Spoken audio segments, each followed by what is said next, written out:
Ketika berfoto, pria itu menginjak sebuah ranjau, dan dia sendiri masih tidak tahu. Fotografer ini menyadarinya. Jen mengira dia tidak bisa menggunakan kamera itu dan ingin membantunya. Fotografer dengan cepat menghentikannya. Ada bom. Ketiganya tampak bingung. David melihat ke bawah dan menemukan Sam menginjak sesuatu. Memintanya untuk tidak bergerak. Kemudian David jongkok, perlahan menyapu pasir di tanah. Ternyata itu adalah ranjau darat. Fotografer takut melukai dirinya sendiri, menggunakan alasan mencari bantuan orang. Jen menangis, tidak tahu harus berbuat apa. Sam yang menginjak ranjau itu lebih tidak tahu harus berbuat apa. Namun David sangat tenang. Dia mengambil ponsel, mencari signal untuk mencari bantuan. Jen mengira bantuan akan segera datang. Tapi ketika David turun, dia seketika berubah. Ternyata dia yang menaruh ranjau ini, dan berkata, gunung setinggi ini, tidak akan ada signal di ponsel. Saya mempermainkan kalian. Ternyata David menyadari, Jen dan Sam berselingkuh. Yang satu adalah sahabatnya, satu lagi adalah kekasihnya. David tidak tahan dengan perselingkuhan mereka. Dia marah dan menjebak mereka di sini. Mengetahui rahasianya terungkap, Jen meminta David memaafkannya. Tapi David sudah mati rasa. Sama sekali tidak ingin mendengarkan penjelasan Jen. Kemudian David masuk ke hutan, mengambil cangkul yang sudah disiapkan sebelumnya. Dengan hati-hati berkata, setelah Sam mati, dia harus dikubur, agar tidak merusak lingkungan. Sam curiga ranjau ini palsu, karena David terus berdiri di sampingnya. Tidak takut kakinya menginjak bom, yang akan meledakkan mereka. Tanpa menunggu Sam selesai bicara, David menarik sebuah rantai besi keluar. Ternyata cinikan ranjau itu belum dilepaskan. Dan sekarang asalkan Sam ceroboh, dia akan dikirim ke surga. Melihat ini, Jen berkata ini salahnya. David berkata, saya menganggap kalian orang yang paling saya sayangi. Tapi kalian menyelingkuhiku. Semakin berbicara, David semakin emosi. Langsung melempar rantai besi itu ke dalam hutan. Tanpa ragu dia meninggalkan mereka. Dan Jen memilih tinggal bersama Sam. Segera David dan fotografer bertemu. Ternyata fotografer itu disewa oleh David. Alasannya agar Sam bisa menginjak ranjau yang telah disiapkan. Di sisi lain Jen menemukan rantai itu. Melepas silinder kunci dengan pisau. Perlahan-lahan ingin memasukkannya kembali. Tapi setelah dicoba terus, dia tidak berhasil. Terpaksa Jen menggunakan cangkul, menggali tanah di sampingnya. Setidaknya ketika David melompat, bisa menyelamatkan hidupnya. Dan pemandangan ini kebetulan dilihat oleh pemburu yang lewat. Dia ingin melihat dari balik batu. Tanpa diduga, anjing hitam miliknya langsung menerobos. Jen mengusir anjing itu dengan cangkul. Pemburu menghampiri mereka dengan senjatanya. Pemburu tidak mempercayainya. Sambil memegang pistol, dia meminta Sam berbalik. Melihat Sam tidak patuh, dia langsung menembak. Seketika itu membuat Sam terkejut, dan dia juga tidak berani bergerak. Kemudian pemburu melangkah maju dan memeriksa. Melihat Sam benar menginjak sebuah ranjau, si pemburu langsung tertawa. Kemudian dia meletakkan ranselnya. Hal ini membuat dia cukup tercengang. Jen ingin memintanya membantunya menggali lubang. Jen yang kelelahan secara fisik tidak bisa lagi menggali. Pemburu itu tidak langsung mengiyakan, melainkan dia mengambil sebuah batu, mendekati Sam dan melemparnya. Ketika Sam dan Jen akan marah, pemburu itu buru-buru menarik Jen dan menjelaskan, dia hanya ingin menguji apakah Sam benar-benar menginjak ranjau, karena dia telah tinggal di sini selama 40 tahun, tidak pernah mendengar ada ranjau di sini, dan tangannya tidak bermaksud untuk melepaskan Jen. Pemburu penasaran dengan apa yang terjadi pada mereka, berkata dia tidak akan menggali lubang, jika mereka tidak jujur. Setelah mengetahui alasannya, pemburu itu tertawa senang, berkata dia ingin membantu mereka. Tapi mereka harus memberinya sesuatu. Keduanya langsung setuju, dan pemburu itu menginginkan celana dalam Jen. Sam sedang menginjak ranjau di kakinya. Jen ingin meminta bantuan orang ini, tapi pria ini malah menginginkan celana dalam Jen. Kemudian Jen tampak semakin gelisah. Saat itu Sam mengeluarkan uang dan kartu kreditnya. Setelah pemburu mengambilnya, dia melemparkannya ke tanah, lalu mendekati Jen, berkata dia tidak membutuhkan uangnya. Saya mengingin celana dalammu. Jika tidak dituruti, dia akan pergi. Jen terpaksa masuk ke tenda dan mengeluarkan celana dalamnya. Siapa sangka pemburu itu tidak memperbolehkan dia masuk ke tenda. Dia harus melakukan di depannya, tanpa pilihan apapun. Jen terpaksa melepaskan celana dalamnya. Setelah pemburu mengambilnya, barulah dia semangat, mengambil cangkul bersiap menggali lubang. Tapi baru menggali beberapa saat, walkie-talkie di tas pemburu berdering.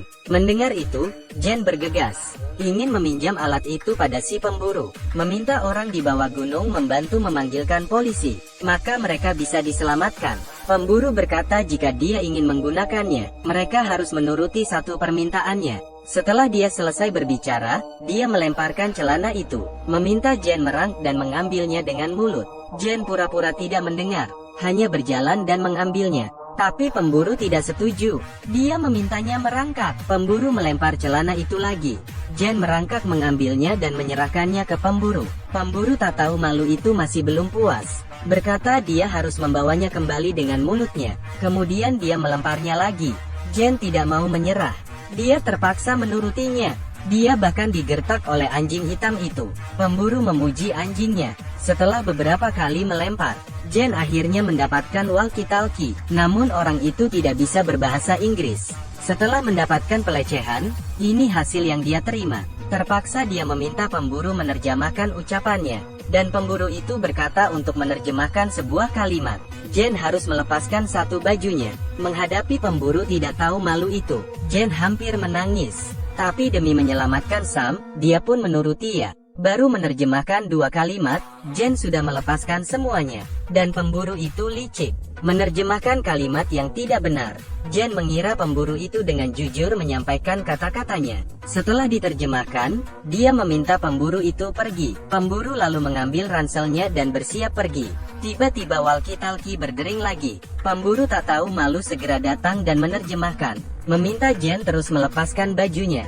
Jen menolaknya. Tapi pemburu mengarahkan senapan padanya. Melihat ini, David mulai mengejeknya. Seketika pemburu itu mengarahkan senjata padanya, dan Jen kabur ke arah bawah gunung. Pemburu itu menjatuhkan pistolnya dan menyuruh anjingnya mengejarnya. Setelah itu, dia mengambil dengan tali dan mengejarnya. Pria itu perlahan membungkuk dan mengambil rantai di tanah, dan merobek kancing celana di sekitar pinggang. Setelah berusaha akhirnya dia mendapatkan senapan itu. Saat itu juga Jen ditangkap oleh pemburu itu. Pemburu tidak hanya tidak takut pada Sam yang memegang pistol, malah dengan sombong, mengancam akan memperkosa Jen. Kemudian dia membawa Jen ke bebatuan. David yang marah ingin menembak pemburu itu, tapi tiba-tiba anjing itu menyerang David, dan tembakan itu mengenai Jen. David terjatuh ke dalam lubang itu, dan ranjau itu tidak meledak. Sebelum pergi, pemburu memperlihatkan sesuatu padanya. Temanmu lebih pintar darimu. Setelah berbicara, dia membawa anjingnya pergi. Sam memeluk Jen dan menangis. Tak lama kemudian, Sam menemukan rumah pemburu. Dengan alasan tersesat, ibu dan putrinya ini mempersilahkan Sam masuk. Ketika pemburu kembali, dia terkejut. Dia langsung mengenali wajah Sam. Dia mencari alasan mengusir Sam keluar. Dia mengajak Sam bertemu di hutan terdekat dalam 1 jam. Keduanya akan bertarung sampai mati. Dia juga meminta Sam jangan menyakiti keluarganya. Sam pun setuju. Melihat Sam telah pergi, dia segera menyuruh anjingnya mengejar Sam. Pemburu itu kembali ke rumah dan gelisah. Tak lama kemudian terdengar gonggongan anjing di luar, lalu pergi keluar untuk memeriksa. Saat itu juga Sam membawa anjingnya pulang. Berkata anjing mereka ditertabrak. Melihat darah di tanah, pemburu itu merasa ada yang tidak beres. Dia segera berlari ke rumah. Saat kembali dia melihat Sam. Seketika dia mengambil senjata dan membunuhnya. Tapi peluru di pistol sudah diambil oleh Sam. Sam pun mengejeknya, mengambil senjata dan langsung menembak kakinya. Kemudian dia menyuruh anak dan istrinya memapahnya ke dalam. Mengambil tali menyuruh putrinya mengikat ibunya. Pemburu melihat Sam sangat ingin membalas dendam. Dia memohon agar Sam tidak menyakiti keluarga, dan berkata saat itu dia minum terlalu banyak. Jadi dia melakukan hal konyol itu. Seketika Sam mengambil botol bir dan meminumnya. Juga meminta istri dan putrinya meminumnya. Kemudian menuangkan bir di kaki pemburu. Berkata saat ini kita semua mabuk. Permainan bisa dimulai. Dia menarik putri pemburu itu, dan memintanya melepaskan celana dalamnya di depan mereka. Lalu memintanya merangkak mengambilnya kembali dengan mulut. Dia mengulang kembali penderitaan yang pernah dialami Jen. Kemudian dia memasukkan celana itu di mulut pemburu. Ibu dan anak itu ketakutan dan menangis. Namun Sam belum puas. Dia memainkan permainan lagi. Memasukkan satu peluru di dalam pistol. lalu mengarahkan pistol ke putrinya. Jika kosong, dia harus melepaskan satu bajunya. Jika pistol tidak berbunyi setelah melepas game selesai. Mendengar ini, pemburu berbaring di tanah dan memohon padanya, membuat Sam semakin semangat bermain. Tapi dia tidak menyangka, tembakan ketiga membunuh putri pemburu itu. Seketika Sam terkejut. Dia melihat gadis itu terbaring di tanah. Perlahan dia jongkok dan meringkuk di sudut. Melihat patung Bunda Maria di atas meja, dia tampak linglung. Film berakhir di sini. Ketika orang lain susah, jangan pernah menertawakan kemalangan orang. Selalu ingat sebuah kata, karma itu pasti datang.